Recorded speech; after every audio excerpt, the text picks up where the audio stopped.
Oh, that's crooked. There we go. Hey, welcome to the Story Lab. This week we're talking about joy while we take a look in the Psalms to find out how to see the world just a little bit different.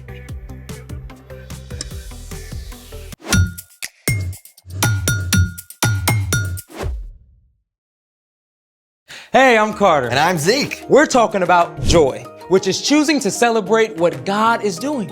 So, what's with all this artwork? Just bringing a little nature inside. Well, I see a lot of nature here. I love how artists can look at something boring and see something amazing. Oh yeah? Like this one? It's just a big tree, but it's pretty unusual and really beautiful. Hey, what about this one right here? This right here is mostly weeds, but it almost looks alive. That'd be a great gift for my mom. You know, I kind of wish I could see this stuff this way. Like an artist. Actually, I think everyone can see like an artist. And that's why I've invited someone to help us. Come on in, Joe. Hey! Wow.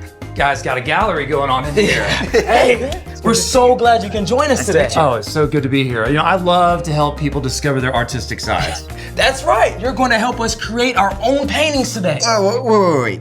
Paintings? I've never painted anything before. Yeah, look, don't worry about it. I'll walk you through it. Y'all ready? Let's do it!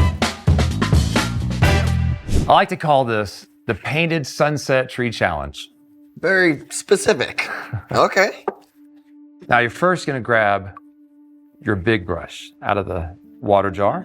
You're gonna have a little bit of water on the brush to help smooth out the paint as we paint. Now, what we're gonna start with is our yellow. And we're gonna paint the bottom half going left to right, a big stripe on our canvas, all right? The whole bottom half? The whole bottom half. Just go with it. Something like this. Right now, it doesn't matter how neat it is, but you want to go all the way to the bottom. Make sure you get all the way to the edge. Okay. Oh, yours looks good. Thank you. And next, we're going to grab the orange, do the same thing, and we're going to do about a 3 to 4 inch wide stripe just above the yellow. All right, so right here, leaving room above the orange stripe for the other stripes to go in. We'll have Looks cool. 2 more. Now, it's important though, if you want, to go ahead and blend it real light. Do a light stroke across the yellow. Let it fade in. The lighter you touch the canvas, the better. The red color's next. We'll do the same thing with the orange. Remember, you've got 2 more colors to fill in above the top after this red. Great. All right, so let me guess. Purple next? Purple's next. Yes. Got it. And same as before.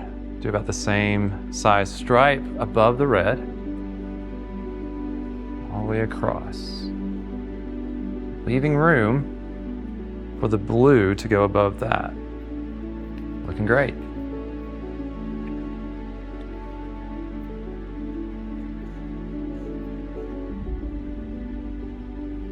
One more time, let it lightly blend into the purple stripe below. Nice, very nice. Now for the moment, let's put away the big brush back into the water. And now we're gonna grab the medium-sized brush that's sort of a square. We're gonna grab our black paint. You're gonna make a line. It's about a 1/2 inch to 1 inch thick. It goes right down the middle. When we get almost to the bottom, again about 1/4 way down. That's a nice tree trunk. That's a nice tree trunk. After you get your trunk painted, we're gonna do a little bit of a squiggly line. Oh. And take the rest of the black and fill in as best you can. If you want to grab the big brush again, it'd be a good time to do that. We're going to paint in the bottom section underneath this squiggly line. After you get the ground or your hill colored in, we're gonna get our last brush, which should be a little thinner and more pointy. This is where your artistic side is gonna take over. You ready, Z? We'll see. You're gonna create your own branches that come off of your tree trunk at the top. However you feel that this tree wants to grow up into the space, put those branches on there as you see fit. And they get even thinner the further away from the tree that you go. That looks amazing. What's wrong, Z? Oh, I'm just not sure it looks right. Hey, you got this, okay? Just be creative. Think about that big old giant tree in your backyard. Right. Feel free to add in little touches of leaves onto these branches. So little dots. You can use the black if you want, or experiment and try some of the other colors that are on your palette. Joe, yours looks amazing. Oh, thank you very much. Thank you. Wow. Oh yeah, I'm loving it. So you can do as much or as little as you want. You want to make this your own. These are just the basic steps to making this painted sunset tree challenge. Let's see how you guys did. You ready? Yeah, okay. 3, 2, 1. Oh, Carter, that's awesome. Thank you. Look at yours. Yours looks amazing. Wow, you guys did a great job, especially for your first time out. These look excellent. Thank you. Thank you. You know what, Joe? Thank you so much for coming here today and helping us out. We really appreciate it. Yeah, my pleasure. Hey, I'll see you guys around. All right, see you. Just think about it. One tree, 3 completely different perspectives. I'm going to look at trees in a whole new way now. Speaking of which, it's time for... The story before the story. Today, we're in the book of Psalms. Long before there were high-tech lyric and dance videos for worship, there were the Psalms. For thousands of years, the Psalms were the main songbook of God's people, the Israelites. The individual songs, or psalms, were composed over many years. About half of them were written by King David. Some psalms are songs of praise or thanksgiving to God. Others share wisdom, and many are cries for help in a tough situation. The Psalms speak truth about who we are, who God is, and the incredible world that God created. Which is where our story starts. Take it away. Hey everyone, I'm Brian. We all have days and times when joy seems very far away and very hard to find. But sometimes the best way to discover joy is simply to open your eyes and look around. King David was really good at this. Long before David became king, he was just a shepherd boy. He spent many days and nights alone with only the sheep, and he had all the time in the world to look around him at God's amazing creation. Lord, our Lord, how majestic is your name in the whole earth. You have set your glory in the heavens.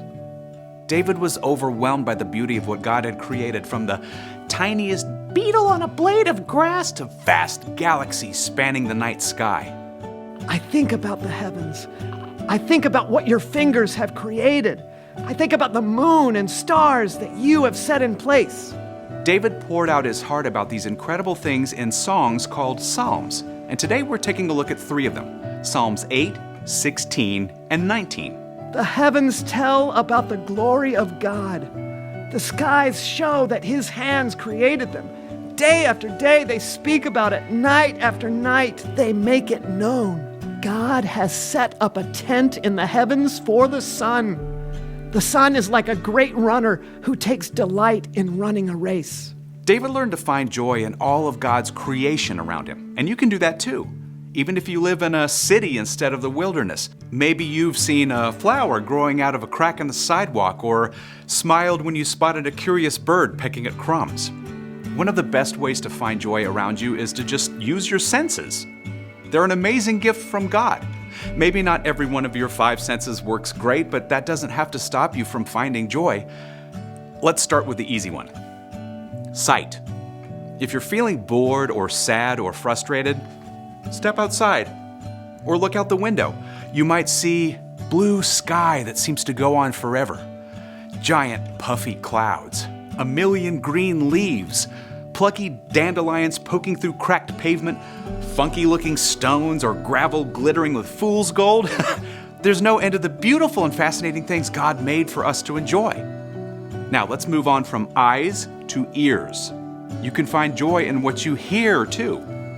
A restless breeze, the patter of raindrops, bird calls, or one of God's most incredible inventions, music.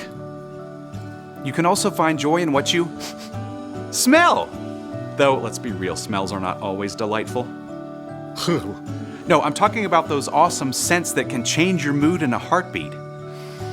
Grandma's cinnamon rolls, the tangy smell of a Christmas tree, wood smoke on crisp fall air, salty sea spray at the ocean, fresh cut grass. Now, don't you wish this was smell-o-vision? Every single one of those scents and thousands more can bring you joy. And let's not forget our fourth sense, touch. A silky, wriggly puppy, sand squishing between your toes, a cozy, weighted blanket. And last but not least, taste. A perfectly juicy orange. Melt in your mouth chocolate. Cold, cold water on a hot day. God has given us countless ways to discover joy through our senses. But as David wrote, we can also find joy when we pay attention to the unique and wonderful people God made. What are human beings that you think about them? What is a son of man that you take care of them? You have made them a little lower than the angels. You placed on them a crown of glory and honor. You made human beings rule over everything your hands created. King David found joy and wonder in the people around him. He was just in awe of the way that God made us each unique and gave us the work of caring for all God made. So when you need a moment of joy, look at the people around you. Your baby sister's laughter.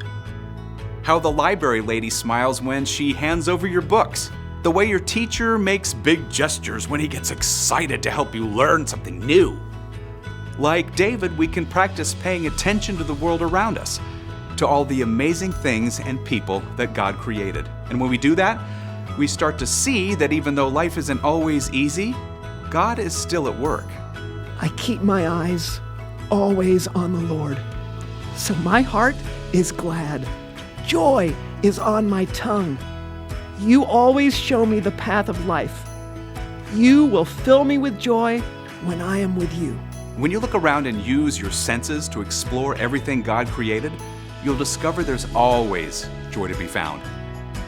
The end. I want to get out there and go for a hike right now. Or sit on the porch with some ice-cold sweet tea and watch the birds. I thought bird watching was for old people. Well, I'm reclaiming it for our generation. Hey, I'm down with birds. So, what's our part in the story? No matter what else is happening in your life, there is always joy to be found just by looking around and really paying attention. Using your five senses. But that's one way. One of my teachers had us do this thing if we were worried or stressed. She had us take a deep breath and look around and name 5 things that we could see, 4 things that we could hear, 3 things that we could smell, 2 things that we could touch, and 1 thing that we could taste. That's really awesome. If you're feeling stuck, you can always take a look at one of the Psalms too, as a reminder that God can work good in any situation. Yeah, what was it? You will fill me with joy when I am with you. When we follow Jesus, God sends the Holy Spirit to guide us. Joy is a gift from the Spirit. And paying attention to what's around you is a great way to receive that gift. I think you got it.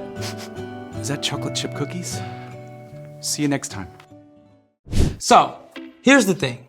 Find joy in what you see around you. Well, I'm ready to see the great outdoors. You up for a spot of bird watching?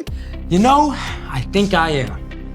Thanks for joining us in the Story Lab. See you next time. All right, you ready? Whoa! Why are you so small? Come back. You know that's the wrong side. Oh, hark. Do I hear the dulcet tones of a tropical boo-boo? A what? It's a real bird. Look it up. Maybe you can paint it. A tropical boo-boo. I've never heard that before. It's a real bird. Party people, where you at? It's time to celebrate. It's time to get it started. The party's happening